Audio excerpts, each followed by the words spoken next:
Hi guys, this is Ricky, Creative Lead at Digital Media Projects. Just from a client request, I'm just going to run through how to animate a few images in Creator. Just going to show you a few basic ways to do this.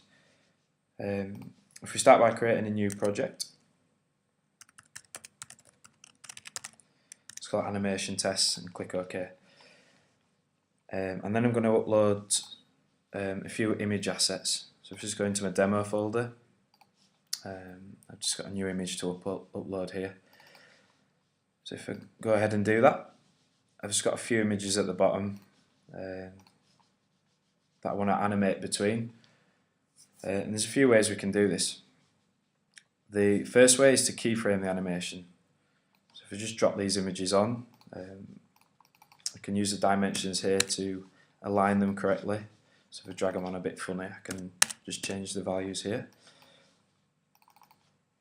0, 0 will add it to the top corner here so it's perfectly aligned to the screen. As you can see, we've got the layers on the right hand side. The layers control the Z index of the item, so if this blue image is on top of the layers item, it will be actually on top. And you can see when I drag them around, the order changes. So I want image 1 to go first. I'll actually have it on the bottom for this demo. If we go into Animate tool, we can start keyframing the animations. So what I'm going to actually do is change the opacity of image 3 or layer 3 to be 0, and then what I can do is add a keyframe. A keyframe will lock that position or lock that opacity into being 0 at that point on this timeline at the bottom. So if I do the same for layer 2, we've now got 2 of the images that have the opacity set to 0 when the animation starts playing. What I can then do is further on in time, I go a second in, which is 25 frames a second, so that's 1 second in here. I can change the opacity and keyframe. What this will do is when it reaches that keyframe, the next image will come into play, if you like, and it'll show on the screen. Now that's okay, but I might want to animate that transition so it just looks a bit cooler, a bit neater. So what I can do is add 2 keyframes, kind of start on an end position for this sign to animate between. I'll just reduce its opacity here on this keyframe to 0. Select this one, it's set to 1. And I can hit this tween tool here. If I just click this, it'll actually create the steps in between on that animation. So if I play back, it's gone between these 2 points. I can also change how that transition actually happens, a linear fashion, each of these steps in between. The same amount of opacity will be added each of these frames. The sign, it follows a curve, so it looks a bit neater when it animates. It kind of eases out towards the end. So I'm happy with that animation, but now I want to animate the third layering. So I'll go to another second in, which will be 50, plus the 10 frames that I used in the last animation. And what I'll do is add another transition here. So there you go. We've got the same transition happening again, but it's going to another image. Now you might want these animations much further apart, and what you can actually do is drag these handles about and move them further along in time. So now this animation here will take place further along this timeline. If we want a much longer animation, so we want it to be, currently this is 4 seconds, we might want it to be 10 seconds or much longer, we can actually add some frames in here, and these frames represent 25 a second. So for 10 seconds I'd use 250, and now when I play the timeline it'll go on for 10 seconds.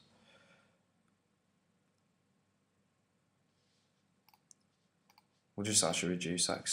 It is a bit too long for this demonstration, so we'll set it to 125, which is about here.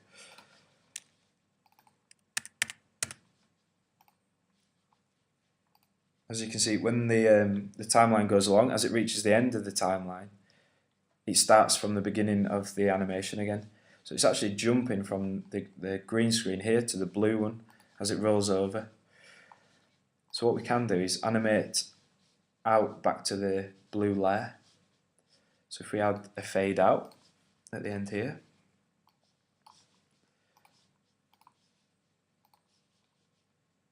and then it actually fades out to the orange image below, but what we can do is just keyframe that orange image to have no opacity.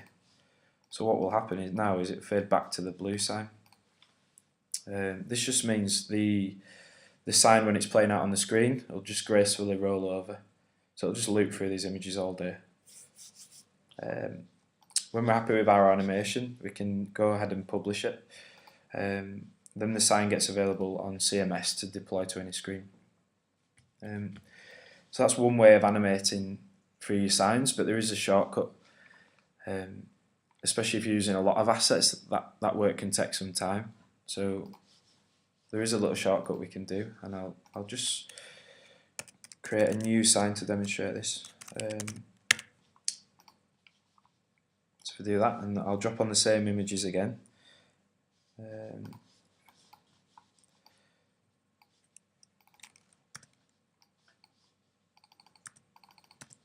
Just align them, and then not too bothered about the order at the moment, so what I'm going to do is add these assets to a group. To do this, I can right click on the layer and click add to group, and you can see it's been dropped down into a group now. What I'm now going to do is, while this group's selected, so while it's orange, the layer, I can drag items into that. And now all these three items are part of one group, so they can move around together, we can position them together, and they're almost one asset now. But what we can also do, if we go into Animator and right click on the group, we can animate the items inside of that group. I'll just show you that again, and when we click this button, we just get some simple options. So there's three options here. We can set a start frame, so you might not want this animation to start at frame 0. We actually do in this case, but you might want it to start 100 frames in. So we're happy with 0. This next item is how long do we want to show each layer for? So I actually want to show each layer for 5 seconds. And then the final item is how long do we want a fade to happen? So if we don't want a fade at all, we might want 0.1 seconds, and that's really quick fade.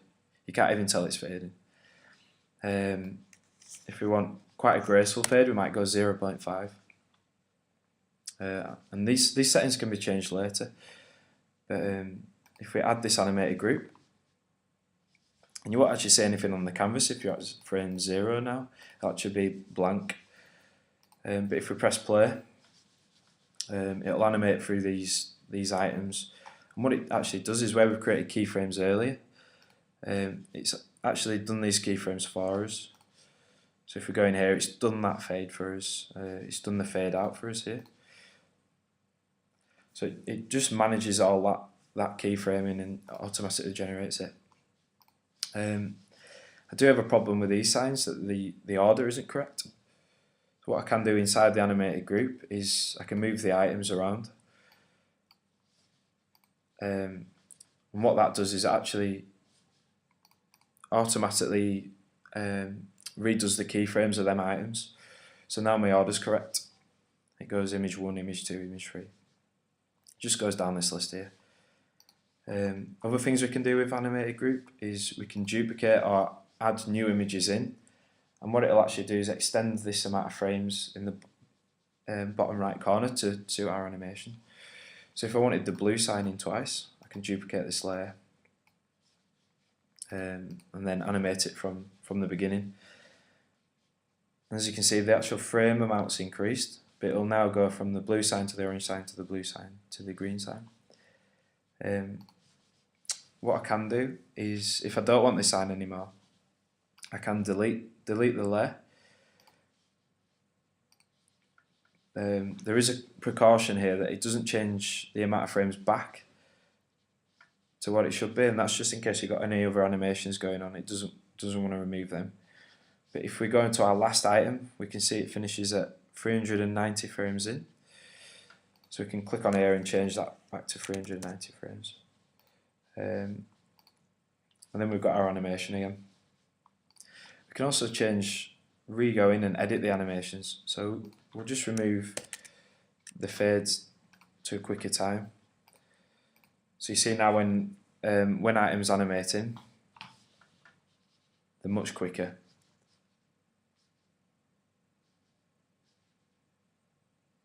Once again, we might need to change the amount of frames that we're showing. So here we have to actually go set it to 380 frames now. We'll have a nice animation. There's a few other little tricks you can do. If you've keyframed all these animations, it's the same even if you don't have it in a group animation. But we can actually change the image source. So we might have a new image, but we don't want to change animations, but we want to swap out the source of that image. This might be that an offer's changed or a new promotion's come online. What we can do is we can click and drag an image into this image source here. And once we drop it in, you can see that this layer's actually updated. So if we go into our animator now, it'll actually animate from the blue to the orange to the blue again.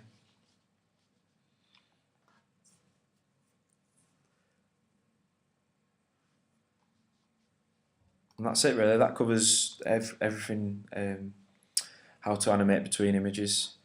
We only cover animating opacity here, but you can animate any other features like position. You can animate scale and rotation of image assets. That's it really. Thanks for watching.